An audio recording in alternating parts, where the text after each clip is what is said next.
Hi!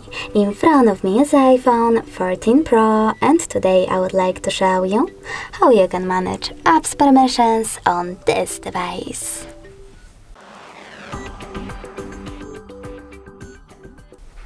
Firstly, go into Settings and scroll down to see your apps.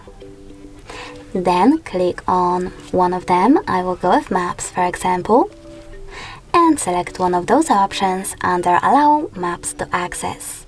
I will go with Location. Then you need to click on one of those options to set up the best one for you. Never, Ask Next Time or When I Share, or While Using the app. I will go with Never, so now when I click on top left corner, as you can see, Maps no longer have access to this device's location. Thanks so much for watching. If you enjoyed this video, don't forget to leave a like, comment, and definitely subscribe. Bye!